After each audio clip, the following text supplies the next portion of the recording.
Hello दोस्तों, आज हम पढ़ेंगे क्लास 9th का पॉलिटी का चैप्टर 1, जो अध्याय का नाम है लोकतंत्र क्या है और लोकतंत्र क्यों। तो सबसे पहले हमारे मन में सवाल क्या आता है कि लोकतंत्र क्या है। दोस्तों, लोकतंत्र ऐसी सरकार का तरीका है जिसमें जनता अपने लिए खुद अपने लिए नियम बनाती है।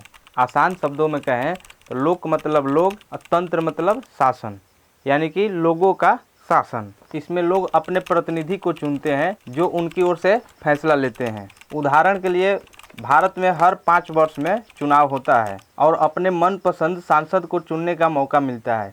यह लोकतंत्र का सबसे बड़ा उदाहरण है। तो क्या आपको लगता है कि सिर्फ वोट देना ही लोकतंत्र है? नहीं दोस्तों, उससे कहीं भी ज़्यादा है। तो चलिए इसके फीचर को समझते हैं। तो सबसे पहले हम बात करते हैं लोकतंत्र की विशेषता।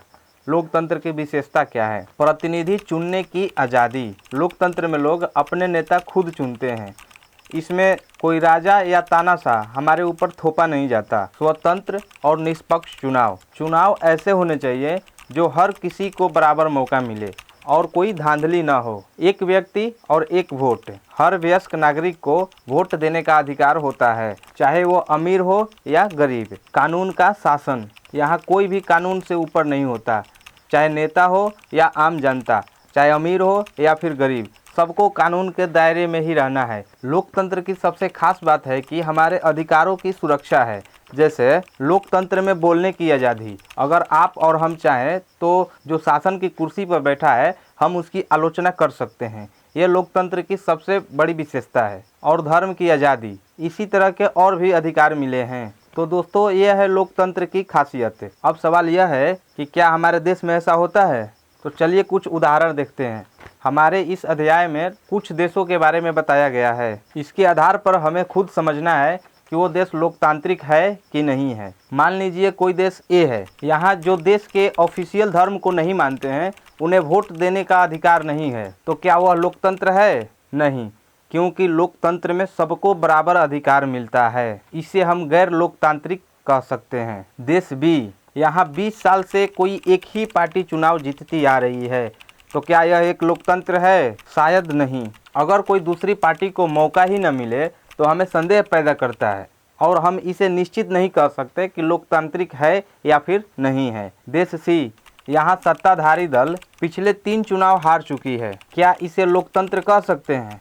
बिल्कुल हाँ, इसे लोकतंत्र कह सकते हैं, क्योंकि यहाँ सत्ता बदल रही है, सत्ता परिवर्तन हो रहा है। देश डी।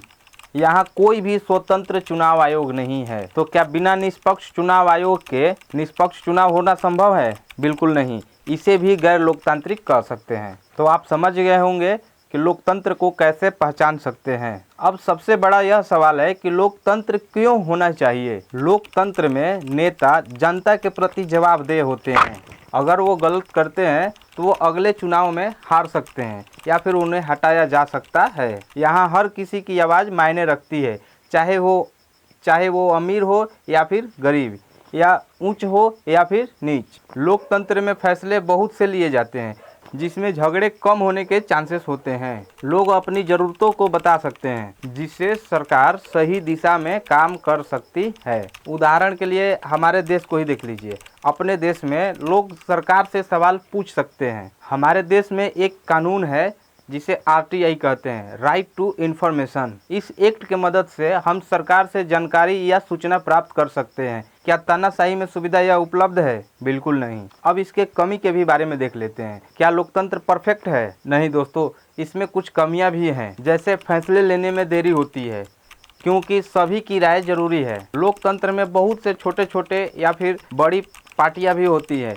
जिससे अस्थिरता भी आ सकती है। लेकिन इन कमियों के बावजूद भी लोकतंत्र अभी तक का सबसे अच्छा तरीका माना जाता है, क्योंकि ये जनता को ताकत देता है। इस चैप्टर में रियल लाइफ के कुछ उदाहरण भी दिए गए हैं। चलिए देखते हैं। जैसे चीन। यहाँ एक पार्टी का शासन है।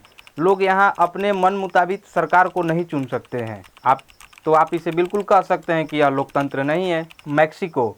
यहाँ सालों से एक ही पार्टी जीतती आ रही है, लेकिन यहाँ भी धीरे धीरे बदलाव आया। तो इसे हम क्या कह सकते हैं? इसे हम आधा अधूरा लोकतंत्र कह सकते हैं। अब हमारा देश भारत। यहाँ हर 5 साल में चुनाव होती है और सत्ता परिवर्तन होता रहता है, क्योंकि यहाँ पूरी तरह से लोकतंत्र है। तो दोस्तों आज हमने सीखा लोकतंत्र क्या है, लोकतंत्र की विशेषता क्या है और हमारे लिए लोकतंत्र जरूरी क्यों है। उम्मीद है कि आपको यह समझ में आया होगा। अगर कोई सवाल हो तो कमेंट में पूछना ना भूलें। अगले क्लास में अध्याय 2 जिसमें संविधान निर्माण के बारे में बताया गया है उसके बारे में समझेंगे।